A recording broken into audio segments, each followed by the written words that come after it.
ఎస్తేరును ఒంటరిని చేశాడు. ఎంత దీవించబడిందో తెలుసా? ఆనాడు ఎస్తేరు యూద జనాంగాన్ని ఆదుకోకపోతే ఆ జనాంగంలోంచి రక్షకుడు రావడానికి ఇప్పుడు ఆ జనాంగం ఉండేది కాదు. యేసు ఆ జనాంగంలోంచే రావాలి.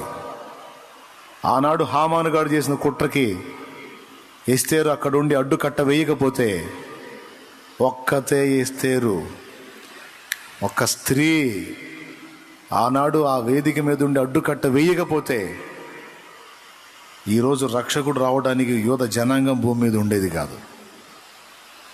చూడు ఎంత దీవెనకరమైన పని చేసిందో.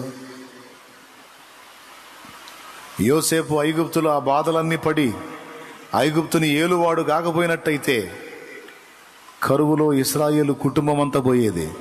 కనానులో ఇశ్రాయేల్ అంటే ఎవరో? యాకోబు ఫ్యామిలీ మొత్తం పోయేవాళ్ళు కరువులో.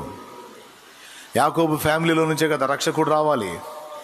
యాకోబు కొడుకుల్లో ఒకడు యోధా, యోధాలో నుంచి దావీదు రావాలి, యోసేపు రావాలి,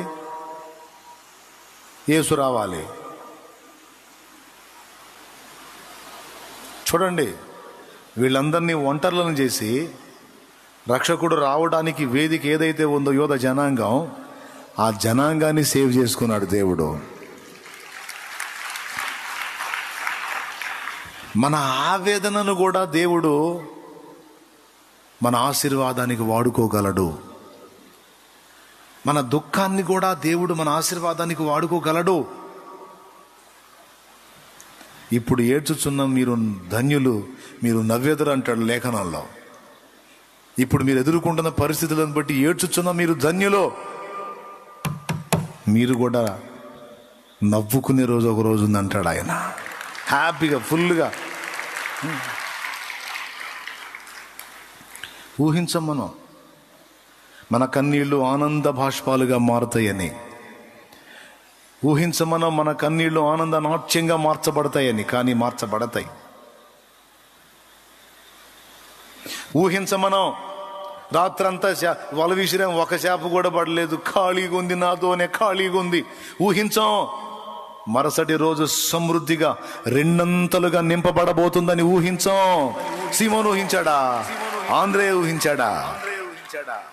యేసు ఎరుగును. ప్రస్తుతం ఉన్న ఖాళీని చూసి నువ్వు కృంగిపోతావు.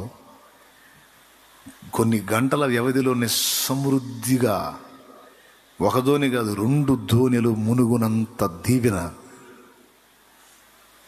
నువ్వు అనుభవించినప్పుడు ఇంకేం చేస్తావు? పేతురు ఏం చేశాడు తెలుసా? ఏం చేయలే. చాలా థ్యాంక్స్ ప్రభు అని చేపలు అమ్ముకొని వస్తా ప్రభు అని పోలా.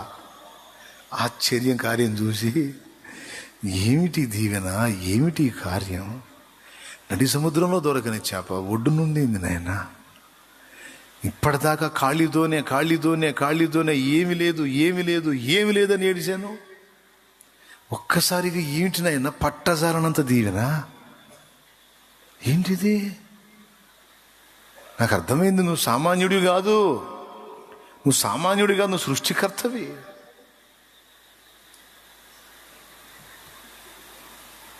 నేను అనర్హుణ్ణి, నేను పాపాత్ముడు. నాకు అర్థమైంది.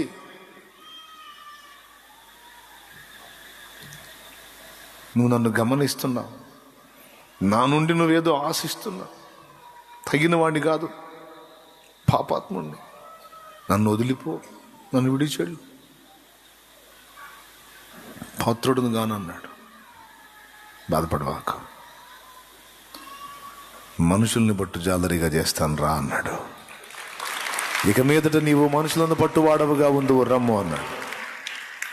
ఆ వాగ్దానం అక్షరాలను నెరవేర్చాడు పేతురు లైఫ్లో. అక్కడ విస్తారమైన చేపలు ఇచ్చిన దేవుడు విస్తారమైన ఆత్మల్ని కూడా మీరు గమనించండి. అపోస్తల కార్యము పేతురు ద్వారానే విస్తారమైన ఆత్మల పంట జరిగింది. హల్లెలూయా. పెంతెకోస్తు పండుగ నాడు పరిశుద్ధాత్మ అభిషేకం కుమ్మరింపబడ్డప్పుడు ఒక్క రోజే 3,000 మంది, పుట్టినది మొదలుకొని కుంటివాడైన మనిషిని స్వస్థపరిచినప్పుడు ఒక్క దిన మంది 5,000 మంది.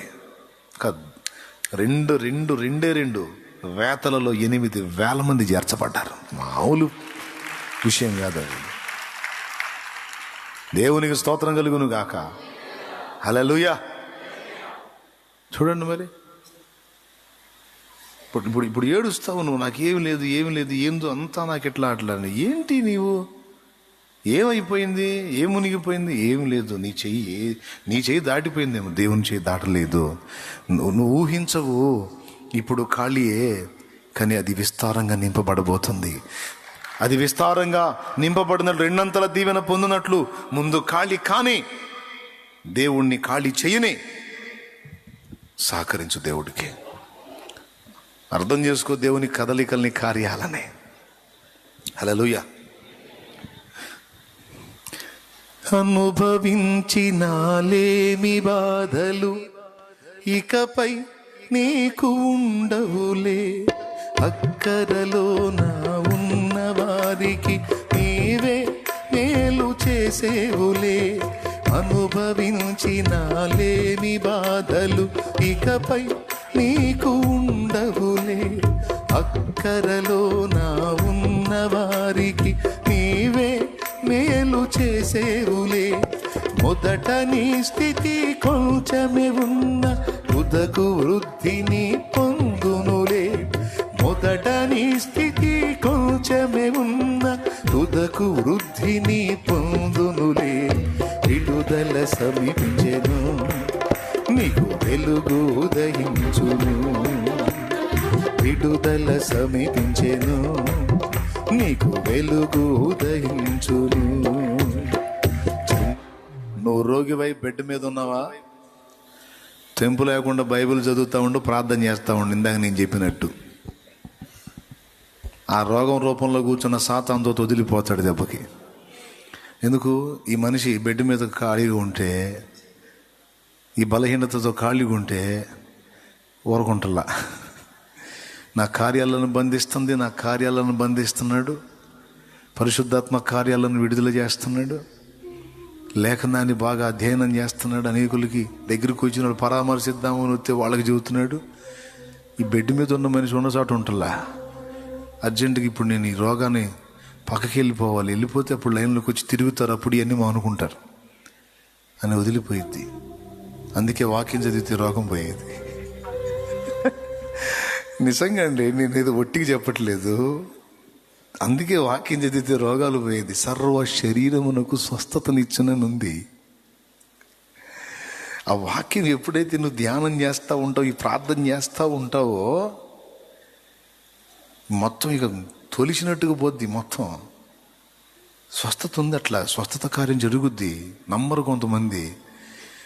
నేను చెప్పింది నిజమో కాదో మీకు అర్థమైంది. మీరు బెడ్ మీద ఉన్నవాళ్ళు ఎవరైనా ఉంటే, మీ ఇంట్లో ఉన్నవాళ్ళు అయినా సరే, వాళ్ళకి ఈ సూత్రం చెప్పండి. మీరు వాళ్ళని ఫాలో అవ్వమని చెప్పండి. వాళ్ళు లేకపోతే అప్పుడు అడగండి. అది ఎంత కంపెనీ జబ్బు అయినా సరే అడ్రస్ లేకుండా పోయిద్ది. దేవునికి స్తోత్రం. హల్లెలూయా. ఎంత జటిలమైందైనా సరే ఇంక వెళ్ళిపోయింది. అది ఈ ఖాళీగా ఉంటే ఉండలేదు కదా, ఉన్నమండ సట్ ఉండలేదు కదా. నేను నవ్వుతా చెప్తున్నానంటే తేలిగ్గా అనుకుంటున్నారా? లేదు, సీరియస్. తప్పకుండా మీరు దీన్ని అనుసరించండి. ఖాళీ చేయనియండి దేవుణ్ణి.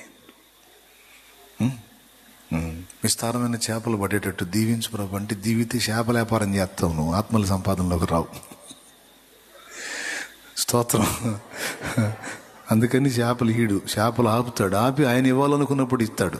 ఇచ్చి ఇప్పుడు చేపలు కావాలా, నేను కావాలా, ఇంకెందుకు నన్ను చేపలు, నాకు నువ్వే కావాలి. నేను కష్టపడితే వచ్చిన చేపలు ఎన్ని, నువ్వు ఒక్క మాట పలికితే వచ్చిన చేపలు ఎన్ని. అసలు ఈ చేపలు నీకు ఏ మూలగా సాటి వస్తాయి? నాకు నువ్వు కావాలి, నువ్వు కావాలి. సీమోను చేపల రాశికి ఆశ్చర్యపడి విభ్రాంతి నొంది తన అభిప్రాయం తను చెబితే ప్రభు అన్నాడు, దా నాతో రా అంటే, ప్రభు చేపలో అల్లా మారు మాట్లాడకుండా వెంటబడి వెళ్ళిపోయాడు. చేపల వైపే చూసినట్టయితే చేపల వ్యాపారంలో ప్రసిద్ధిగాంచేవాడు. ఇంకా 4 పడవలను ఒక 10 వలలు కొనుక్కొని బాగా డెవలప్ చేసేవాడు చేపల వ్యాపారాన్ని. యేసు కావాలనుకున్న అడుగులు ముందుకేసాడు కనుకనే ఈరోజు మనందరికీ ఎప్పుడు పేతురు 1900 సంవత్సరాలు దాటిపోయినా ఈరోజు కూడా మన సొంత ఆత్మీయుల్లాగా, మన బెస్ట్ బ్రదర్ లాగా ఆయన గురించి గంటల సంభాషణ తరతరాలుగా కొనసాగుతుందంటే ఎంత ధన్యత ఇది, ఎంత ఆధిక్యత. అంతేనా? యేసయ్య పక్కన కూర్చునే ధన్యత వచ్చేసింది పేతుడికి. అంతేనా? స్తంభములుగా ఎంచబడిన వాళ్ళల్లో వచ్చేసాడు కేఫా. అపోస్తలుల్లో కూడా అయ్యాడు కేఫా. నీడ నడుచుకుంటూ వెళ్తుంటే ఆ నీడ తగిలితే స్వస్థత జరిగింది ఆయనకి. ఆయన ద్వారా, ఆ నీడ ద్వారా ఎంత శక్తితో నింపాడు. శృంగారమును దేవాలయం దగ్గర కుంటివాడిన మనుషుణ్ణి చేపల వ్యాపారం చేసినట్టయితే రూపాయలు వేసేవాడు. అవునా? మరుసటి రోజు ఇంకా కత్తి పెందలాడు వచ్చి అడుక్కోవటం మొదలుపెట్టేవాడు. వాడు చేపల వ్యాపారంలో రూపాయలు వేసేవాడు. చేపల వ్యాపారం లేదు. ఆయనే చెప్పాడు, వెండి బంగారాలు నా దగ్గర లేవురా, అన్ని వదిలేసి చేపలు, వల, దోణి అన్ని వదిలేసి యేసు కావాలని పోయాను. ఇప్పుడు ఆయన నామం తప్ప ఇంకేం లేదు, ఆ నామంలో జీవితున్నా లే అన్నాడు. వెండి లేదు, బంగారము లేదు, రూపాయి లేదు, యేసు ఉన్నాడు, ఆయన నామం ఉంది. హల్లెలూయా.